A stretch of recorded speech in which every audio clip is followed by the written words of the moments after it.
ዋና ከተማ አዲስ አበባ በ300 ኪሎ ሜትር ርቀት ላይ እንዲሁም ከክልላችን ርዕሰ ከተማ ባህር ዳር በ265 ኪሎ ሜትር ርቀት ላይ ከሀገራችን ከከፍታ የውሃ ማማ ከጮቄ ተራራ እንዲሁም ከታላቁ ወንዛችን አባይ በቅርብ ርቀት ላይ በ1845 ዓመተ ምህረት የጎጃም ገዢ በነበሩት በደጃዝማች ተድላ ጓሉ ስትመሰረት ከሁለቱ የሳርን ልጆች ዝናና መንቆረር ያንዱን መጠሪያ በመውሰድ መንቆረር ትባል እንደነበር መረጃዎች ይጠቁማሉ።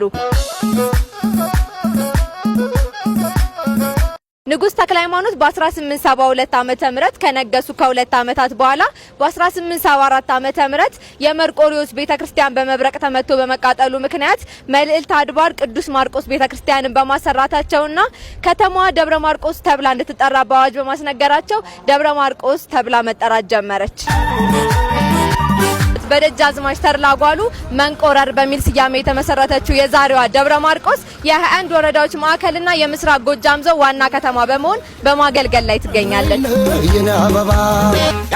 ደብረ ማርቆስ ከተማ በአንድ ከንቲባና በአራት ትላልቅ ሰፈሮች እንዲሁም 14 በሚደርሱ ትናንሽ የተለያየ ስያሜ በተሰጣቸው ሰፈሮች የነበሯት ሲሆን ካህን ሰፈር፣ ፈረስ ቤት፣ ቅሬ ሰፈር፣ ነጋሪት መቺ ሰፈር፣ ሰፊ ሰፈር፣ ካህን ሰፈር፣ አውራበር፣ ደመራ ሰፈር፣ ማክሰኝት ኃይሉ ገበያ፣ ቅዳምን፣ ግምጃ ቤት፣ ባሶበር፣ አብማ፣ ድብዛ ሰፈር በሚል ይታወቁ የነበረ ሲሆን በአሁኑ ሰዓት አብማ፣ ፈረስ ቤት፣ ግምጃ ቤት፣ ቅዳምንና ድብዛ ስያሜያቸውን እንደያዙ የቀጠሉ ሰፈሮች ሲሆኑ ሌሎቹ ግን በአሁኑ ትውልድ ብዛም ሲጠቀሙባቸው አይስተዋልም። ከተማዋ ለኑሮ እጅግ ተስማሚ አየር ንብረት ያላት ስትሆን ከባህር ወለል በላይ ከ2420 እስከ 2550 ሜትር ከፍታ ሲኖራት 18.5 ዲግሪ ሴልሲየስ የሙቀት መጠንና 1380 ሚሊ ሊትር ዓመታዊ የዝናብ መጠን አላት።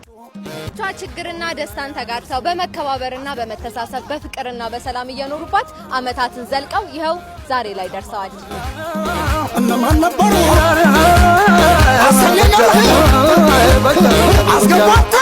ሰርተው የሚከብሩባት፣ ነግደው የሚያተርፉባት፣ ወልደው የሚያሳድጉባት፣ ተምረው ትልቅ ደረጃ የሚደርሱባት፣ በፍቅርና በሰላም ታፍረውና ተከባብረው የሚኖሩባት ከተማ በመሆኗ ነው የአገር ቅዱስ ደብረ ማርቆስ ያሰኛት። ካፈራ የመለሰ የለም ለማመጥ ቁጣው ያራሰበ በደብረ ማርቆስ ሊታዩና ሊጎበኙ ከሚገባቸው ቦታዎች እጅግ ማራኪ የሆነ የቀቢ ፏፏቴ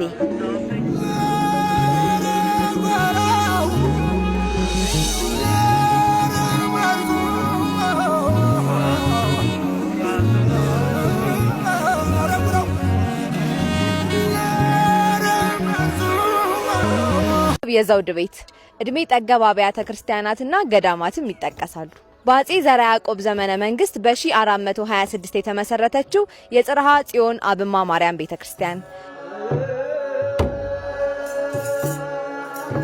872 በንጉስ ተክለ ሃይማኖት የተመሰረተው መልዕልተ አድባር ቅዱስ ማርቆስ ቤተክርስቲያን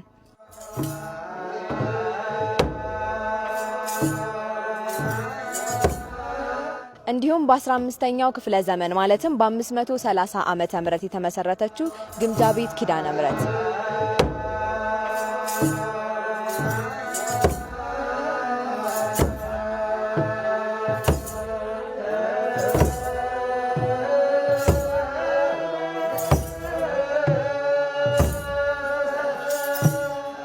እድሜ ጠገብ የብራና መጻሕፍት፣ መንፈሳዊ የግርግዳ ላይ ስዕሎች፣ ከወርቅ፣ ከብር፣ ከነሐስ፣ ከመዳብ የተሰሩ መስቀሎች፣ ንጉስ ተክለ ሃይማኖት ችሎ ሲቀመጡ የሚዘረጋላቸው ጥላ፣ ባለቤታቸው ሲቆርቡ ይለብሱ የነበሩት ካባ፣ ልዩ ልዩ አልባሳትና ንዋየ ቅድሳት አክሊሎችን ባለቤት ናት ግምጃ ቤት ኪዳነ ምህረት ቤተክርስቲያን።